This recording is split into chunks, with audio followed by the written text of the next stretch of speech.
بسم اللہ الرحمن الرحیم. ناظرین السلام علیکم. پروگرام صدائے سحر کے ساتھ عرفان مصطفیٰ صحرائی اور شاہد ندیم احمد حاضر خدمت.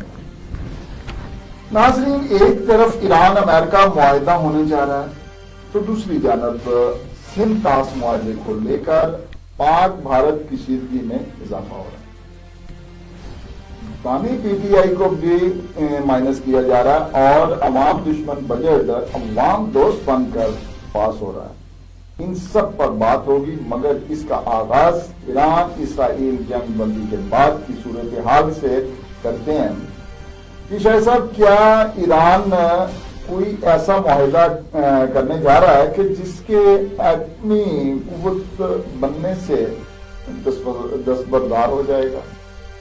دیکھیں جی، شکریہ عرفان سرائی صاحب. بات یہ ہے کہ ایران جو ہے اور امریکہ اور اسرائیل یہ جنگ بندی کے بعد جو ہے صدر ٹرمپ نے کہا ہے کہ اگلے ہفتے جو ہے وہ مذاکرات ہونے جا رہے ہیں اور اس میں معاہدہ جو ہے وہ ہو سکتا ہے، اور اگر معاہدہ نہیں بھی ہوتا تو کوئی بات نہیں، معاملات جو ہے آگے ضرور بڑھیں گے.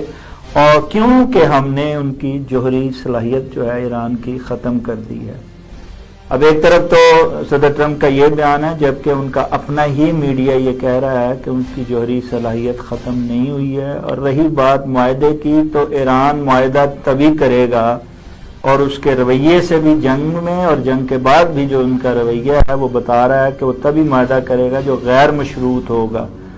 ایران معاہدہ کم اور آسانیاں زیادہ لینے جا رہا ہے، اپنی پابندیاں ختم کروانے جا رہا ہے. تو اگر ایران کی پابندیاں ختم ہوتی ہیں، اور لازمی بات ہے وہ ہوں گی، تو لازمی بات ہے وہاں مذاکرات کی گیو اینڈ ٹیک تو ہوگا، لیکن ایران کبھی اپنا میزائل پروگرام سے پیچھے ہٹے گا، نہ ہی شاید وہ اپنی جوہری توانائی یا قوت جو ہے اس کا سودا کرے گا. لیکن ایران نے ایک بات ضرور پہلے کہہ دی تھی کہ ہمیں جوہری صلاحیت حاصل کرنے کی ضرورت بھی اتنی نہیں ہے، کیونکہ ہمیں جوہری صلاحیت بنی بنائی مل سکتی ہے اور کئی ممالک ہمیں دینے کے لیے تیار ہیں. تو اگر وہ اس بات پر بھی معاہدہ کر لیتا ہے اور اپنی پابندیاں ختم کروا لیتا ہے تو